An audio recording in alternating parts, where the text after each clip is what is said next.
Hey everyone, welcome to my foundation classes your any time classroom. तो guys अभी चल रहा है हमारा बिहार ईएसआई यानी इन्फोर्समेंट सब इंस्पेक्टर का टेस्ट सीरीज। इसी सीरीज में आज हम लोग करने जा रहे हैं एक और सेट। और अगर आप चैनल पे न्यू हो तो चैनल को सब्सक्राइब कर लो और वीडियो को स्टार्ट करने से पहले एक लाइक कर दो यार। और जो भी आपके फ्रेंड्स हैं सबको बुला लो जल्दी से, ताकि हम लोग सब मिल के सेट शुरू कर सकें। तो चलिए स्टार्ट करते हैं आज का सेट। तो आज का अपना पहला क्वेश्चन है, स्वामी विवेकानंद का वास्तविक नाम क्या था? स्वामी विवेकानंद का वास्तविक नाम क्या था? ये था नरेंद्र नाथ दत्त। ठीक है। अगला क्वेश्चन है, बंगाल में भक्ति आंदोलन के प्रवर्तक थे। बंगाल में भक्ति आंदोलन के प्रवर्तक कौन थे? भक्ति आंदोलन आपको पता होना चाहिए कि साउथ इंडिया से चालू हुआ है। ठीक है। और भक्ति आंदोलन के जो प्रमुख नेता वगैरह हुए, उपासक हुए नैनार और अलवर। ठीक है, इन लोगों ने चालू किया। लेकिन यहाँ पे आपसे वो नहीं पूछा जा रहा है, इसमें रामानुज आपके बहुत प्रसिद्ध थे। ठीक है, लेकिन आपसे पूछा जा रहा है बंगाल में भक्ति आंदोलन के प्रवर्तक कौन थे? तो ये थे चैतन्य महागुरु। ठीक है, इनका जन्म बंगाल के नदिया डिस्ट्रिक्ट में हुआ था। ये भी बहुत बार पूछा गया है कि चैतन्य जो महागुरु थे इनका जन्म कहाँ हुआ है? तो नदिया डिस्ट्रिक्ट में। ये भी आप याद रखना। अगला क्वेश्चन है, मयिलाट्टम नृत्य शैली का संबंध किस राज्य से है? मयिलाट्टम मयिलाट्टम नृत्य का संबंध किस राज्य से है? किस राज्य से है?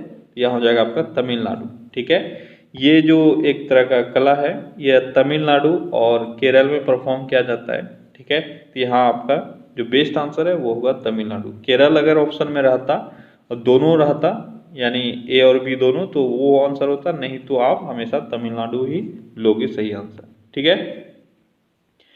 अगला क्वेश्चन है, इंद्राणी रहमान का संबंध किस शास्त्रीय नृत्य कला शैली से है? इंद्राणी रहमान का संबंध है ओडिसी से। ठीक है। अगला क्वेश्चन है, अल्पना भारत के किस क्षेत्र की प्रमुख लोक कला शैली है? अल्पना आपने वर्ड सुना होगा। ठीक है, महिलाएं बनाती है अक्सर अल्पना। तो किस चीज से संबंधित है अल्पना? किस जगह से? यह पश्चिम बंगाल से संबंधित है।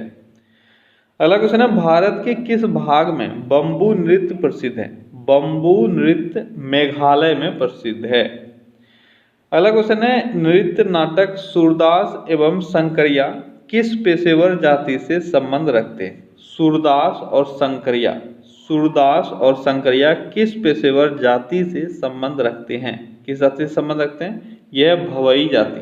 ठीक है, तो आपका जो एक नाटक नृत्य है सूरदास और शंकरिया, यह भवई जाति से संबंधित है। अगला क्वेश्चन है, वर्तमान समय में हिंदुस्तानी संगीत की सर्वाधिक लोकप्रिय गायन शैली है कौन सी? हिंदुस्तानी संगीत की सर्वाधिक लोकप्रिय गायन शैली अभी के टाइम में है ख्याल। क्या है? ख्याल।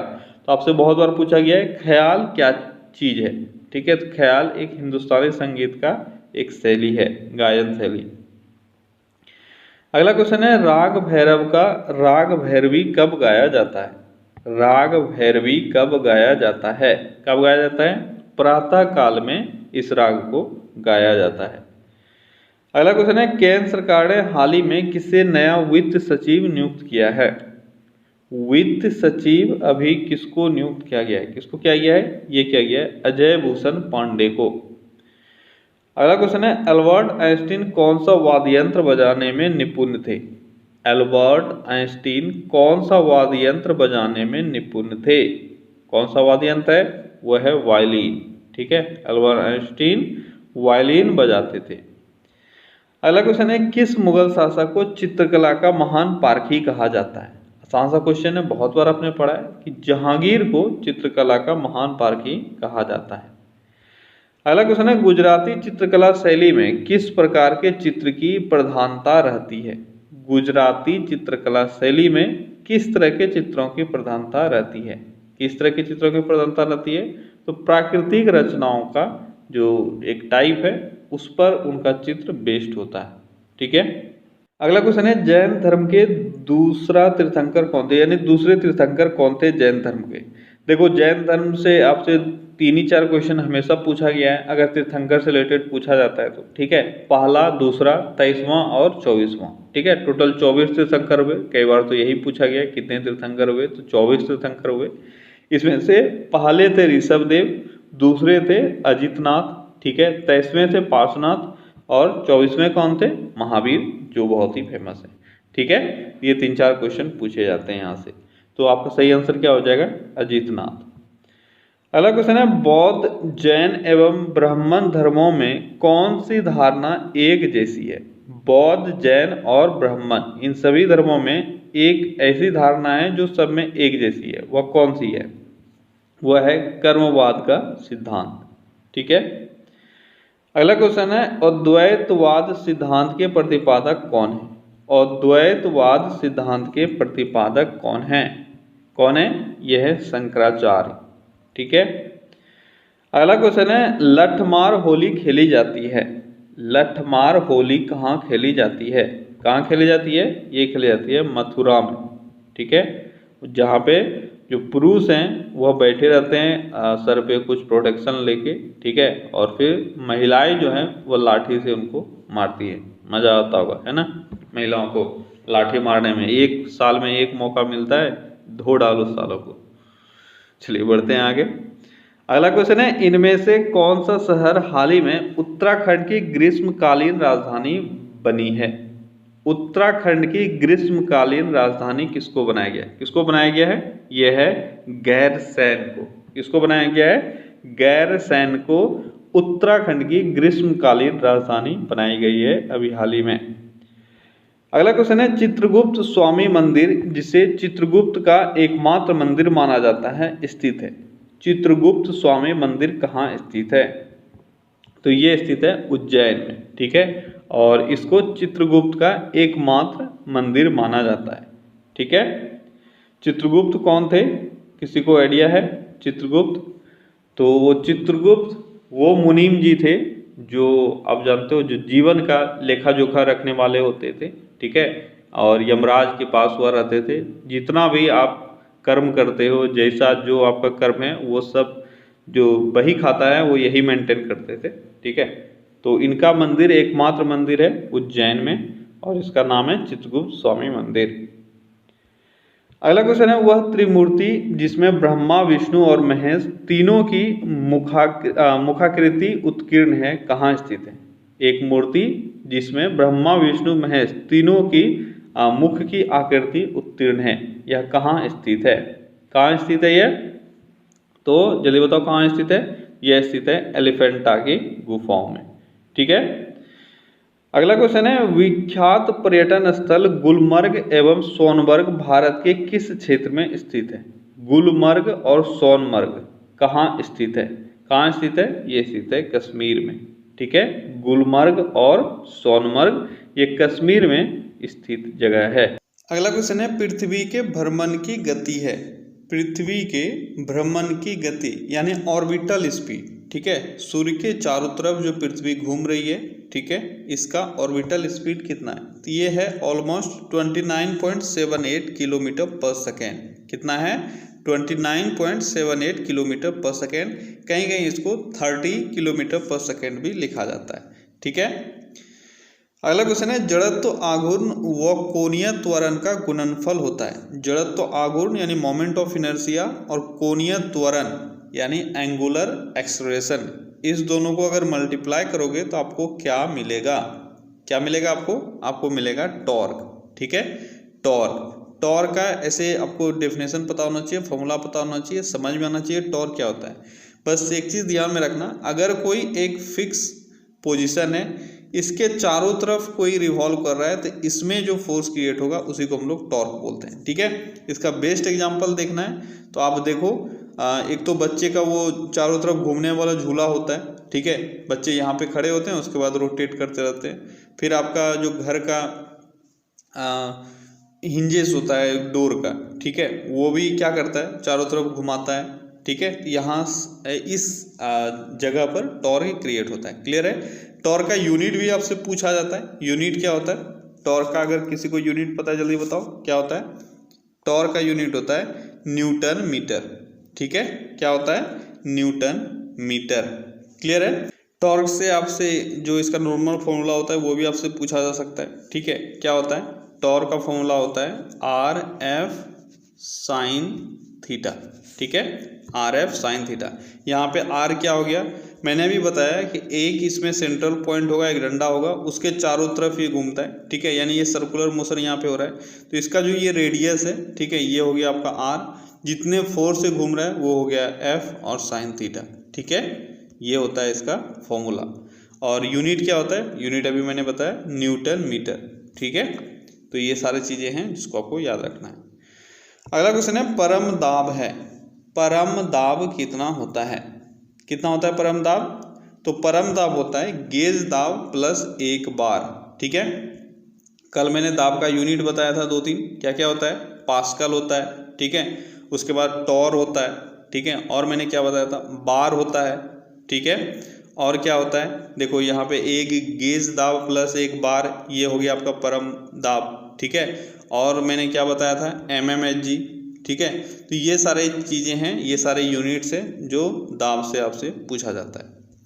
अगला क्वेश्चन है एक फेमटो बराबर होता है।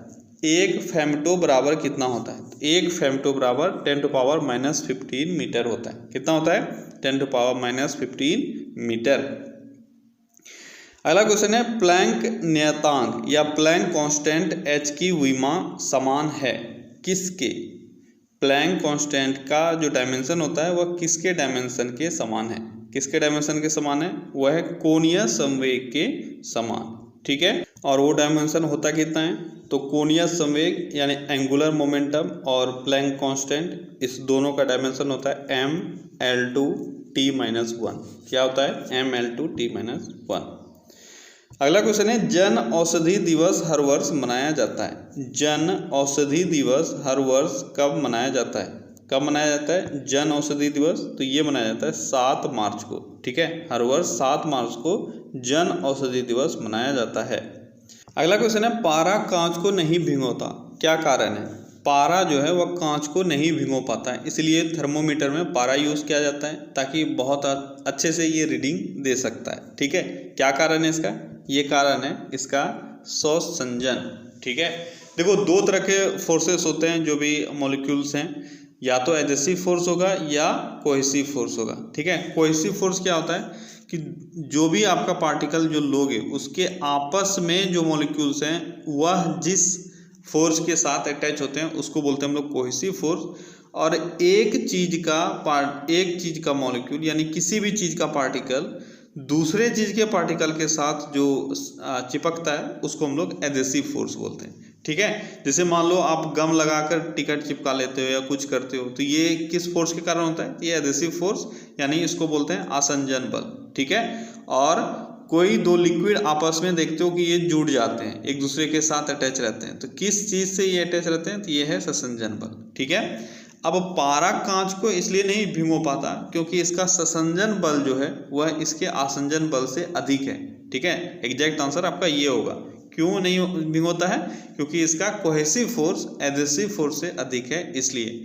अगर इसका एडहेसिव फोर्स अधिक होता तो फिर आपको वहां पे ये चिपका हुआ मिलता। ठीक है, तो सही आंसर क्या हो जाएगा? ससंजन बल के कारण।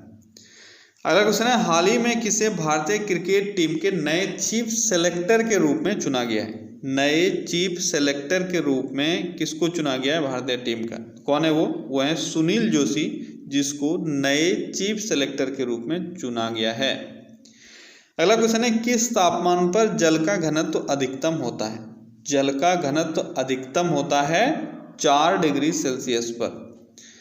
अगला क्वेश्चन है स्थिर पानी में मिट्टी का तेल डालने पर मच्छर कम होते हैं, क्यों? क्या कारण है? पहले भी आपने पढ़ा हुआ है। क्या कारण है? कि लार्वा के सांस में बाधा डालता है। ठीक है, पानी के ऊपर अगर तेल डाला जाए तो लार्वा जो नीचे बैठा हुआ रहता है वह सांस नहीं ले पाता है, इस कारण से वह मर जाता है। अगला क्वेश्चन है लॉ ऑफ फ्लोटिंग सिद्धांत की खोज किसने की थी? आसान सा क्वेश्चन। लॉ ऑफ फ्लोटिंग की खोज आर्किमिडीज ने की थी। अगला क्वेश्चन है मछलियां जमे पानी की झील में जीवित रह सकती हैं, क्यों? जनरली क्या होता है कि अगर कोई अंदर में जम जाए तो फिर मर जाता है, लेकिन मछलियों के साथ ऐसा नहीं होता है। मछलियां जो है वह जमे झील की पानी में भी जीवित रह सकती है। क्या कारण है इसका, जल्दी बताओ, क्या कारण है, क्या कारण है? तो सही कारण ये है कि जब पानी जमता है तो ये सिर्फ ऊपर से जमता है, ठीक है, नीचे में पानी रह ही जाता है, ठीक है, और उस पानी में मछली रह सकती है, क्योंकि मछली जो है वह गिल से सांस लेती है, यानी पानी से वह ऑक्सीजन ले सकती है। तो झील की तली का पानी जमता नहीं है, इस कारण से मछलियां जीवित रह सकती है। अगला क्वेश्चन है, राष्ट्रीय सुरक्षा दिवस हर वर्ष मनाया जाता है। राष्ट्रीय सुरक्षा दिवस हर वर्ष कब मनाया जाता है? तो राष्ट्रीय सुरक्षा दिवस हर वर्ष 4 मार्च को मनाया जाता है। अगला क्वेश्चन है, बर्फ के 2 टुकड़ों को आपस में दबाने पर टुकड़े आपस में चिपक जाते हैं, क्यों? क्यों ऐसा होता है कि बर्फ के 2 टुकड़ों को जब आप आपस में दबाते हो तो यह दोनों चिपक के एक टुकड़ा, बड़ा टुकड़ा बन जाता है। क्या कारण है इसका?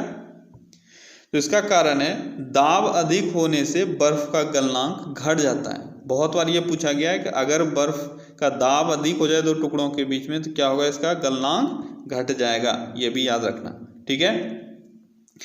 अगला क्वेश्चन है, ठोस की शुद्धता किसके निर्धारण द्वारा प्राप्त की जाती है? ठोस की शुद्धता कैसे निर्धारित करते हो आप?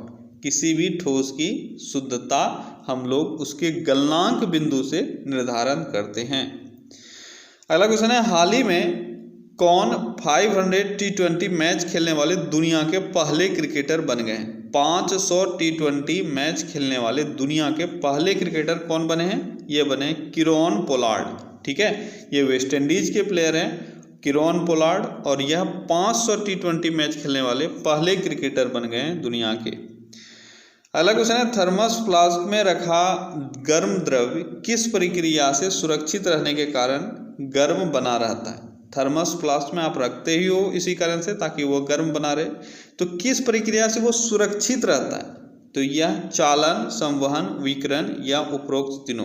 तो बहुतों ने तो तुक्का भी लगा दिया, उपरोक्त तीनों बिल्कुल सही है आपका आंसर, ठीक है। देखो हीट लॉस कैसे होता है, कोई भी चीज अगर रखा हुआ है इससे हीट लॉस किन किन तरीका से हो सकता है?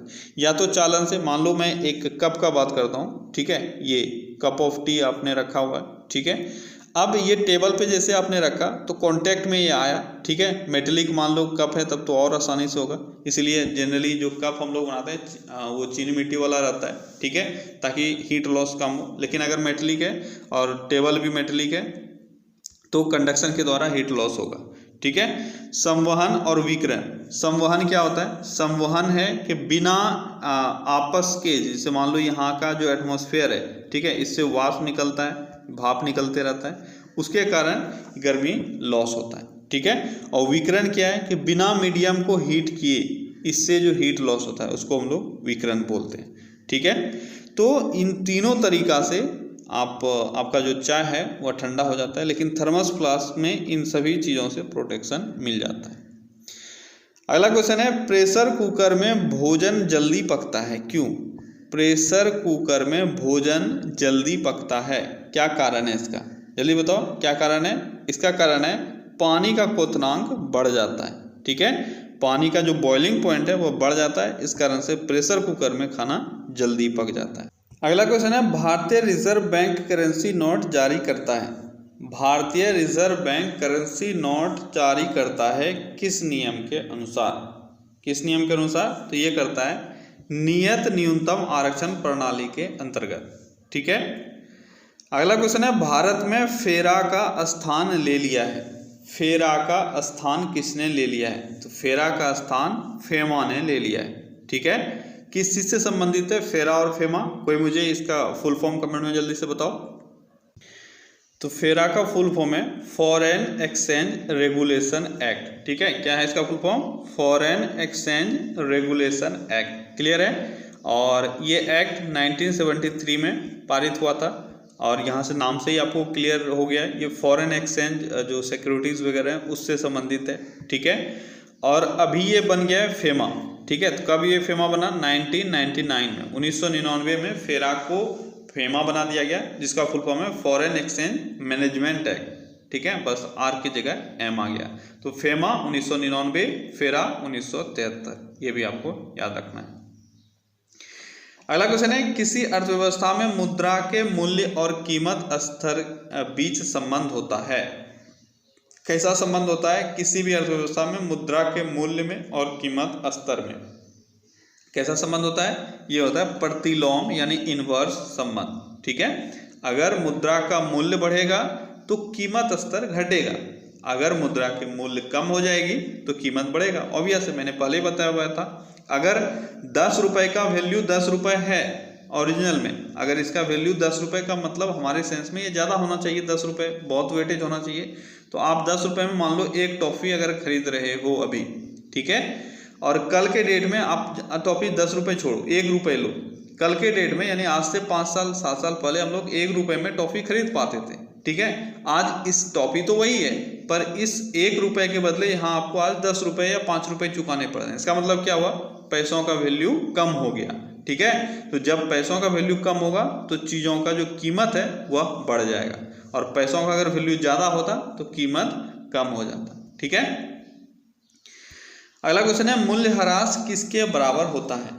मूल्यह्रास किसके बराबर होता है? किसके बराबर होता है? सकल राष्ट्रीय उत्पाद माइनस निवल राष्ट्रीय उत्पाद। ठीक है, सकल राष्ट्रीय उत्पाद में अगर निवल राष्ट्रीय उत्पाद घटा देते हो तो आपको मिलता है मूल्यह्रास। स्टैगफ्लेशन स्थिति है। अगला क्वेश्चन क्या है? स्टैगफ्लेशन कैसा स्थिति है? पहले भी मैंने इसको समझाया हुआ है, जल्दी बताओ स्टैगफ्लेशन कैसा होता है? स्टैगफ्लेशन एक ऐसा स्थिति है जहां पे इन्फ्लेशन और डिफ्लेशन दोनों एक साथ है, यानी गतिरोध और मुद्रास्फीति दोनों एक साथ है, एक ही इकोनॉमी। जनरली ये संभव नहीं है, अगर कहीं इन्फ्लेशन है तो वहां पे डिफ्लेशन नहीं होगा। ठीक है, लेकिन स्टैगफ्लेशन एक ऐसा सिचुएशन है जहाँ पे एक ही इकोनॉमी में दोनों आपको देखने को मिलेगा। ठीक है, यानी एक जगह आपको मुद्रास्फीति दिखने को मिलेगा, ठीक है, और दूसरी जगह क्या? मुद्रास्फीति में रोजगार बढ़ता है, ये ध्यान रखना, लेकिन दूसरी जगह आपको बेरोजगारी नजर आएगा। ठीक है, यानी इसी को गतिरोध कहते हैं। क्लियर है? अगला क्वेश्चन है, भारत में योजना आयोग का गठन किस वर्ष हुआ? भारत में योजना आयोग का गठन किस वर्ष हुआ था? किस वर्ष हुआ योजना आयोग का गठन? तो ये हुआ था 1950 में। अगला क्वेश्चन है, चीजों की मांग में कमी या पूर्ति में वृद्धि होने पर क्या होता है? चीजों की मांग में कमी या पूर्ति में वृद्धि, दोनों सिचुएशन आपको दिया हुआ है। अगर इस तरह की सिचुएशन आ जाए तो क्या होता है? क्या होता है? चीजों की कीमतें कम हो जाती है, या तो मांग में कमी आ जाए या पूर्ति ज्यादा हो जाए। 10 का डिमांड था, 100 पहुंच गया, तो वहां पे क्या होगा? दाम कम हो जाएगा। क्लियर है? अगला क्वेश्चन है, भारत में कागजी नोट मुद्रा को जारी करने का पूर्ण अधिकार किसके पास है? कागजी नोट मुद्रा जारी करने का पूर्ण अधिकार आरबीआई के पास है भारत में। अगला क्वेश्चन है, ऑपरेशन फ्लड किस कार्य से संबंधित है? ऑपरेशन फ्लड दुग्ध उत्पादन से संबंधित है, इसमें बताने वाली कोई बात है नहीं। अगला क्वेश्चन है, पहले वित्त आयोग का गठन हुआ था। पहले वित्त आयोग का गठन कब हुआ? तो पहला वित्त आयोग का गठन किया गया था 1991 में, यानी 1951 में। अगला क्वेश्चन है, विश्व व्यापार संगठन की स्थापना हुई थी। विश्व व्यापार संगठन यानी WTO, वर्ल्ड ट्रेड ऑर्गेनाइजेशन, इसकी स्थापना कब हुई थी? इसकी स्थापना हुई थी 1995 में। इससे पहले ये हुआ करता था GATT, ठीक है, general agreement on trade and tariff. तो इसको चेंज करके क्या बना दिया गया था 1995 में? WTO। क्लियर है? अगला क्वेश्चन है, हाल ही में जारी रिपोर्ट के अनुसार दुनिया में सबसे ज्यादा बोली जाने वाली भाषाओं में हिंदी को कौन सा स्थान मिला है?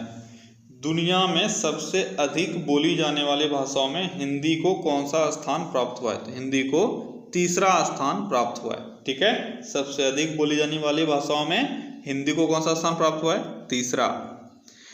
अगला क्वेश्चन है, हाल ही में कंप्यूटर में कट कॉपी पेस्ट फंक्शन लाने वाले वैज्ञानिक का निधन हुआ, जिनका नाम है कट कॉपी पेस्ट फंक्शन लाने वाले वैज्ञानिक का भी हाल ही में निधन हो गया है। उनका नाम क्या है? उनका नाम है लैरी टेल्स्टर।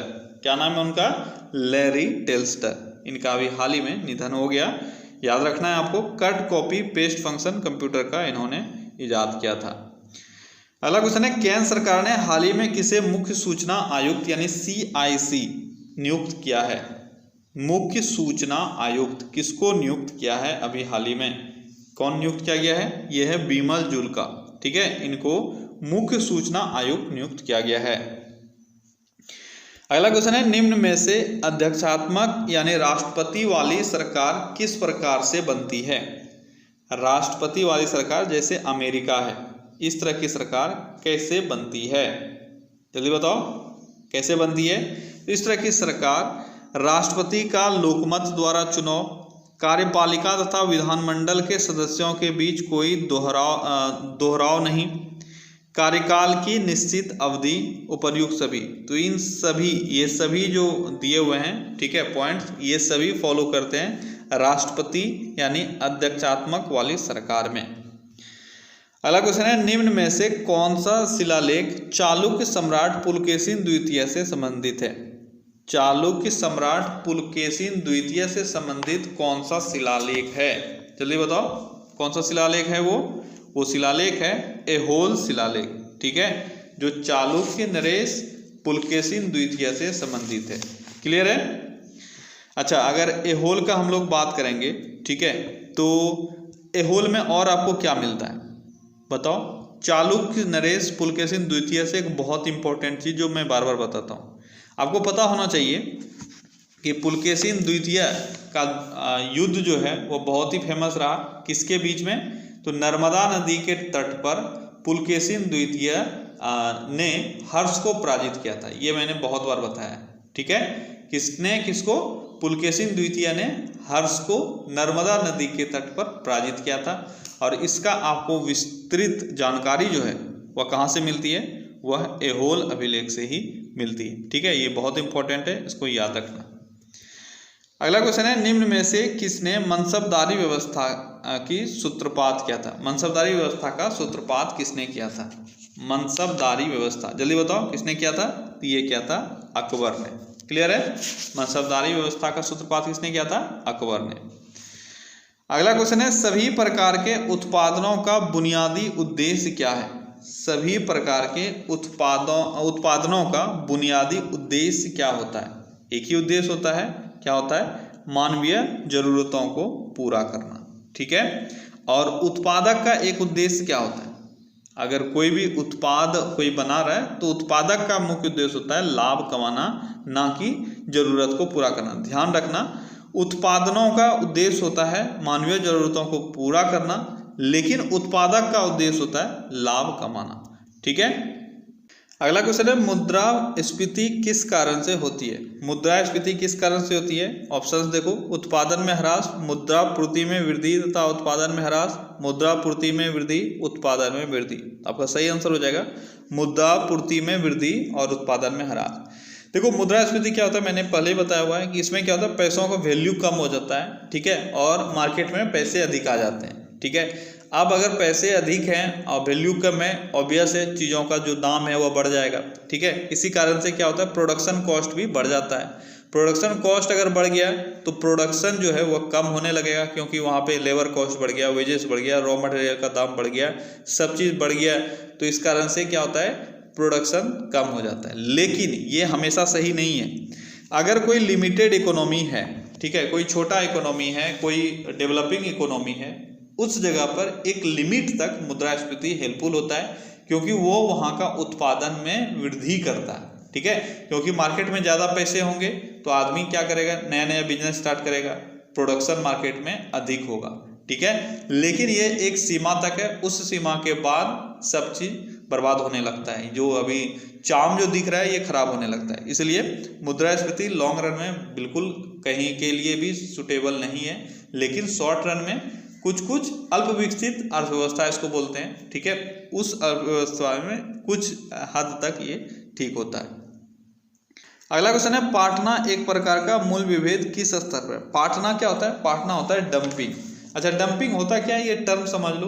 ठीक है, क्या होता है कि अगर कोई सामान है, ठीक है, वो मैं यहाँ के मार्केट में, इंडिया के मार्केट में 50 रुपये में बेच रहा हूँ, लेकिन किसी और देश में जाकर मैं 10 रुपये या 20 रुपये में बेच दे रहा हूँ। लेकिन मतलब यहाँ पे आपको समझना क्या है कि बहुत अधिक कम में। ठीक है, तो डंपिंग का मतलब ही है कि किसी भी प्रकार के जो मूल्य है उसमें बहुत अधिक कमी ला दिया जाए और इसको इंटरनेशनल मार्केट में कहीं दूसरे देश में जाके बेच दिया जाए बहुत ही कम मूल्यों पर। ठीक है, तो यहाँ पे मूल्य विभेद किस स्तर पर हो जाएगा, तो अंतर्राष्ट्रीय स्तर पर। बहुत सारे देशों ने जो डंपिंग को है उसको बहुत ही नेगेटिव चीज़ें मानी हुई है। ठीक है, और बहुत अधिक टैक्स वगैरह वो लोग लगाते हैं। बहुत सारे देशों ने डंपिंग को बैन भी कर रखा है। ठीक है, जनरली चाइना बहुत बार ऐसा करता है, वो जाके दूसरे देश में सस्ते में डंप कर देता है। इसका दो वजह है, वहाँ की अर्थव्यवस्था को हानि पहुँचाना, दूसरा है वहाँ के लोगों को उन चीज़ों का आदी बनाना, फिर बाद में वो लोग महंगे तौर पर उसको बेच सकें।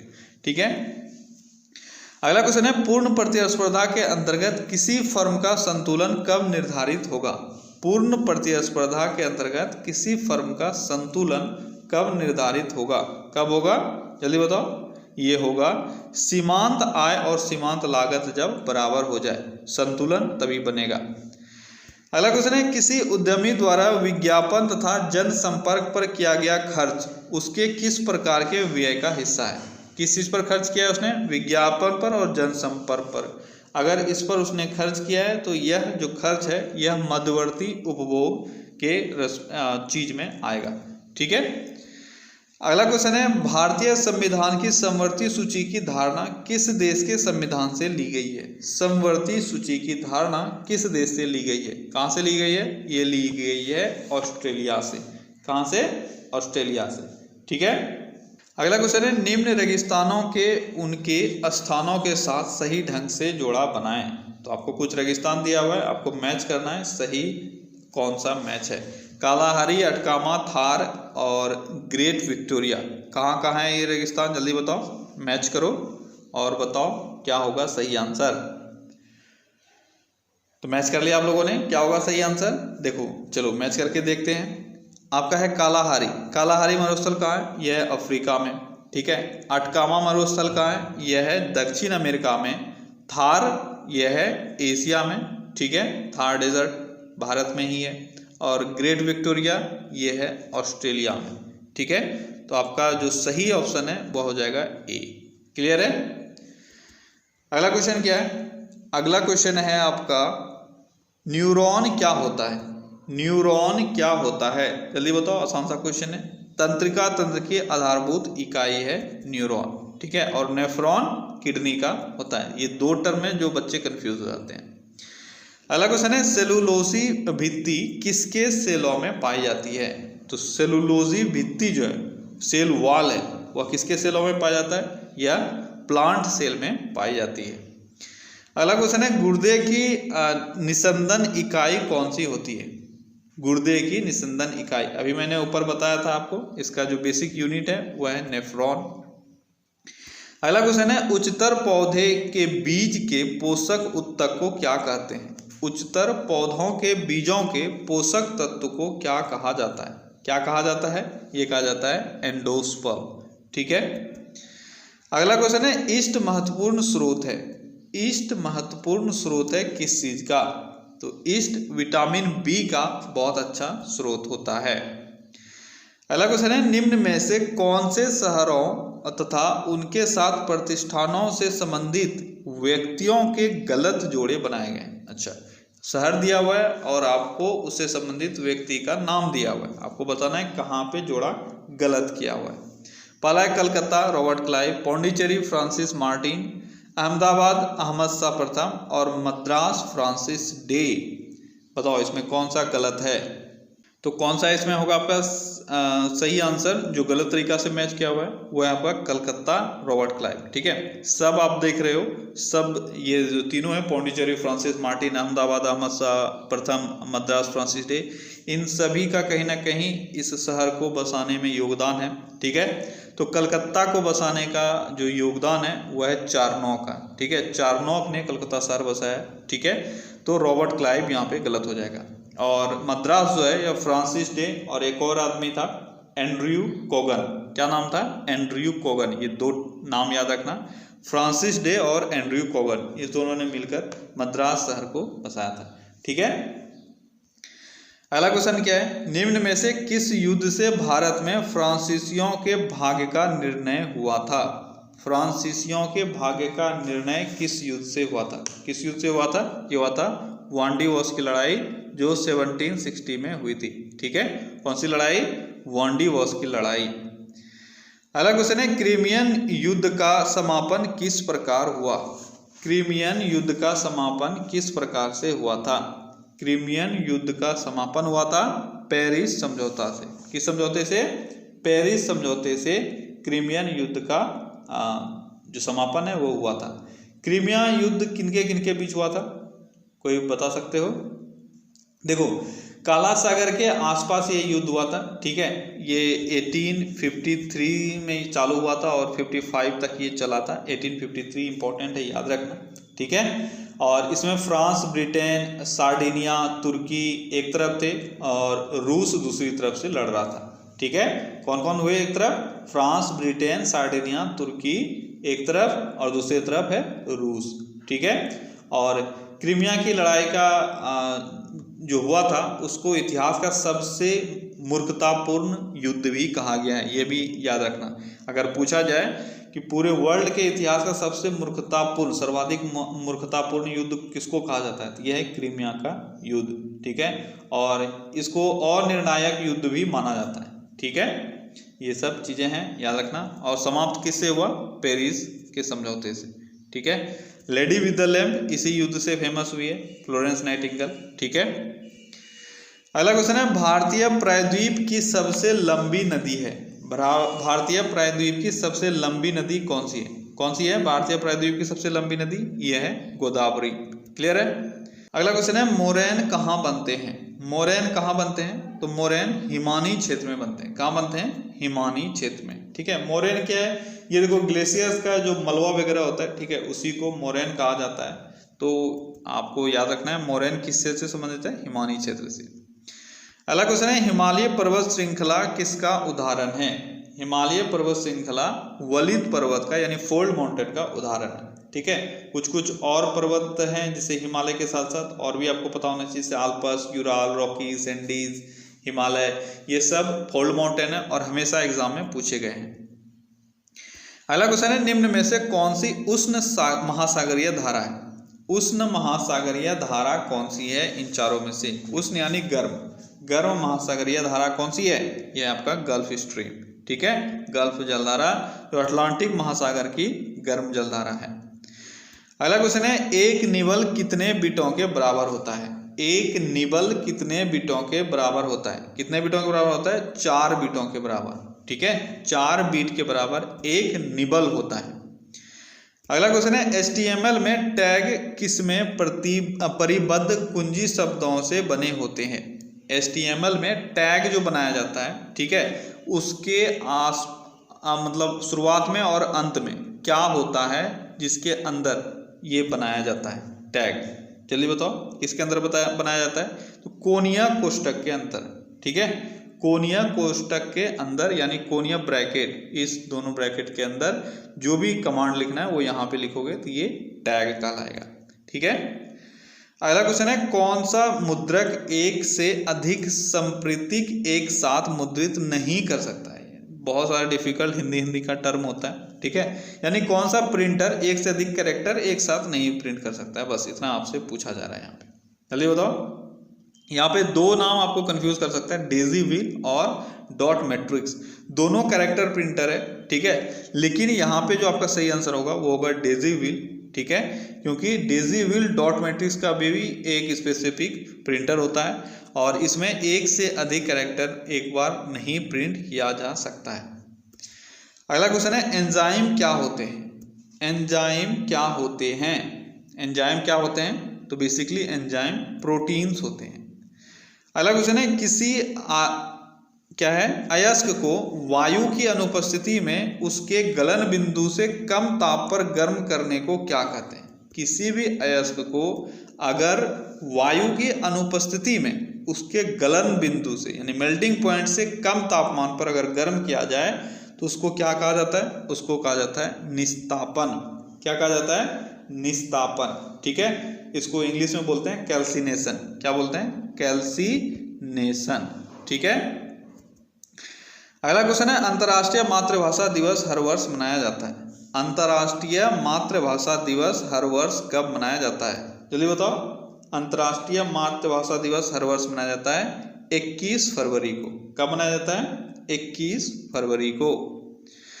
अगला क्वेश्चन है, उस यौगिक को चिन्हित कीजिए जिसमें आयनी, सहसंयोजक तथा उपसंयोजक आबंध है। यानी बॉन्ड का यहाँ पे बात किया जा रहा है। आयोनिक बॉन्ड भी है, कोवेलेंट बॉन्ड भी है। ठीक है, कोवेलेंट में आपको 2 तरह का दिया हुआ है। ठीक है, तो आपको ये बताना है कि दोनों तरह का बॉन्ड इसमें हो, आयनिक बॉन्ड भी हो और कोवेलेंट बॉन्ड भी हो। इस चारों में से ऐसा कौन सा ऑप्शन आपको दिख रहा है? कौन सा ऑप्शन है सही आंसर आपका? जल्दी बताओ। आपका सही आंसर है NH4Cl। ठीक है, NH4Cl में आपको दोनों तरह का बॉन्ड देखने को मिलेगा। यहाँ पे 3 तरह का बॉन्ड दिया हुआ है लेकिन 2 कोवेलेंट बॉन्ड ही है। ठीक है, अगला क्वेश्चन है, हाल ही में भारतीय खिलाड़ी प्रज्ञान ओझा ने अंतर्राष्ट्रीय खेल से संन्यास लिया। वह किस खेल से संबंधित हैं? प्रज्ञान ओझा यह एक क्रिकेटर है और अभी हाल ही में इन्होंने संन्यास ले लिया है।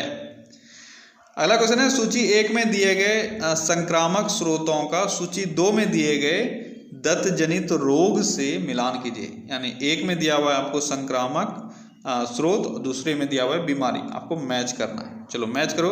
बैक्टीरियम, फंगस, प्रोटोजोन और वायरस, इससे कौन कौन सा बीमारी होता है? जल्दी से मैच करके बताओ कौन कौन सा बीमारी होता है। पहला आपका क्या है? पहला आपका बैक्टीरियम। तो इन चारों बीमारी में से देखो कौन सा बीमारी बैक्टीरिया से होता है?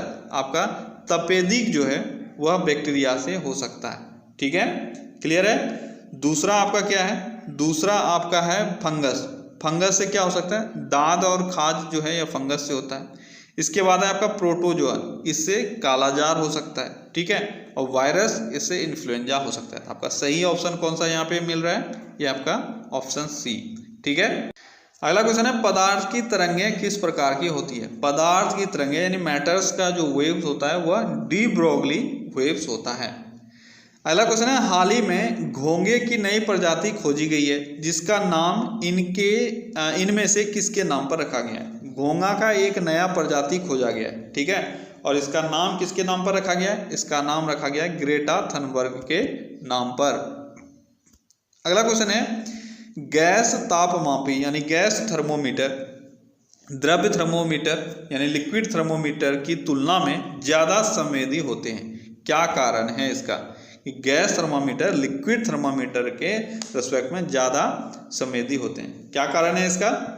इसका आपका सही कारण है कि इसका जो प्रसार गुणांक है, ठीक है, इसका जो एक्सपेंशन पावर है वह बहुत अधिक होता है। ठीक है, एक्सपेंशन बहुत अधिक हो सकता है किसमें? गैस टेम्परेचर में। इस कारण से वह ज्यादा संवेदी होता है। अगला क्वेश्चन है, निम्न में से क्या प्रकाश के वायुमंडलीय अपवर्तन का परिणाम नहीं है? बहुत ही ध्यान से पढ़ना है। बच्चे हड़बड़ी में रहते हैं और हड़बड़ी में ही गड़बड़ी करते हैं। ठीक है, जल्दी से वो लोग पहला ऑप्शन या दूसरा ऑप्शन जो उनको मिल जाए वो मार के निकल जाते हैं। तो आपको ध्यान देना है कि यहाँ पे परिणाम नहीं है, तो कोई एक ऑप्शन ऐसा होगा जो परिणाम इसका नहीं होता है। सूर्य का अपने वास्तविक उदय से 2 या 3 मिनट पहले दिखाई देना, ये किसके कारण होता है? ये अपवर्तन के कारण होता है, ऑब्वियस है। ठीक है, दूसरा क्वेश्चन, दूसरा ऑप्शन क्या है? सूर्य का सूर्यास्त के समय लाल दिखाई देना, क्या ये है अपवर्तन का परिणाम? तो ये अपवर्तन का परिणाम नहीं है। ठीक है, ये परिकिरणन के कारण ऐसा होता है। अगला क्वेश्चन है, रात में तारों की टिमटिमाहट, तो रात में तारे टिमटिमाते हैं अपवर्तन के कारण। सूर्य का आकाश में अपनी वास्तविक ऊंचाई से ज्यादा पर दिखाई देना, तो ये भी है अपवर्तन के कारण। ठीक है, अगला क्वेश्चन है, भारत में अल्पसंख्यक अधिकार दिवस कब मनाया जाता है? अल्पसंख्यक अधिकार दिवस कब मनाया जाता है? कब मनाया जाता है? 18 दिसंबर को अल्पसंख्यक अधिकार दिवस मनाया जाता है। अगला क्वेश्चन है, निम्न सूची 1 को सूची 2 से मिलान करना है। चलो करो सूची 1 को सूची 2 से मिलान जल्दी से। ऑप्शन कहाँ गया आपका इसमें? अच्छा नहीं, मिलान नहीं करना है, दिया हुआ है सूची 1 में दिया हुआ है आपको कुछ चीज, सूची 2 में दिया हुआ है स्थान, बताना ये कौन सा गलत है। मुझे लग रहा था मिलान करना है। चलो जल्दी बताओ कौन सा गलत है। चलो एक तरफ से पहले देख लेते हैं, तभी तो पता चलेगा कौन सा गलत है। पहला है आपका केंद्रीय खनन व ईंधन अनुसंधान धनबाद, ये सही है। केंद्रीय भवन निर्माण अनुसंधान संस्थान रुड़की, ये भी सही है। केंद्रीय शुष्क क्षेत्र अनुसंधान संस्थान, ये भी सही है, जोधपुर। ठीक है। केंद्रीय औषध अनुसंधान संस्थान कानपुर, ये गलत है। कहाँ है औषध अनुसंधान संस्थान? ये है लखनऊ में। ठीक है, तो ये आपका गलत है। अगला क्वेश्चन क्या है? नीचे दी गई सूचियों के जोड़े बनाएं। अच्छा, यहाँ आपका है टेबल आपको दिया हुआ है, मैच करना है। चलो मैच करो एक तरफ से। लंदन, वेटिकन सिटी, मॉस्को और New York, Saint Peter's Square, Times Square, Trafalgar Square और रेड स्क्वायर। बहुत ही अच्छा क्वेश्चन, अलग अलग आपने ये पढ़ा हुआ है, यहाँ से एक याद रखना है, स्क्रीनशॉट लेके रख लेना, क्योंकि ये अलग अलग भी पूछा जाता है। आपसे पूछा जाता है रेड स्क्वायर कहाँ स्थित है। ठीक है, जल्दी से इसको मैच करो, क्या होगा आपका सही आंसर। चलो एक तरफ से पहले ऊपर देख लेते हैं मैच करके। तो लंदन, और लंदन में क्या है? लंदन में है ट्रेफेगलर स्क्वायर। ठीक है। वेटिकन सिटी में क्या है? क्या हो जाएगा? यह है सेंट पीटर्स स्क्वायर, यह है वेटिकन सिटी में। मॉस्को में क्या है? मॉस्को में है आपका रेड स्क्वायर। और न्यूयॉर्क में क्या है? न्यूयॉर्क में है टाइम्स स्क्वायर। ठीक है, तो आपका जो सही आंसर है वह हो जाएगा कौन सा? सी। ठीक है, याद रखो, लंदन में है ट्रेफेगलर स्क्वायर, वेटिकन सिटी में सेंट पीटर स्क्वायर, मॉस्को में रेड स्क्वायर और न्यूयॉर्क में टाइम्स स्क्वायर। क्लियर है। अगला क्वेश्चन है, निम्न में से किस महिला टेनिस खिलाड़ी ने ग्रैंड स्लैम की उपाधि सर्वाधिक बार जीती है? ग्रैंड स्लैम की उपाधि सर्वाधिक बार किस खिलाड़ी ने जीता है? जल्दी बताओ, क्या होगा सही आंसर आपका? सही आंसर आपका होगा मार्गरेट कोर्ट। ठीक है, मार्गरेट कोर्ट ने अभी तक ग्रैंड स्लैम का जो सर्वाधिक टाइटल है वो जीता है। अगला क्वेश्चन है, किस राज्य की सरकार ने हाल ही में कॉलेज के छात्रों हेतु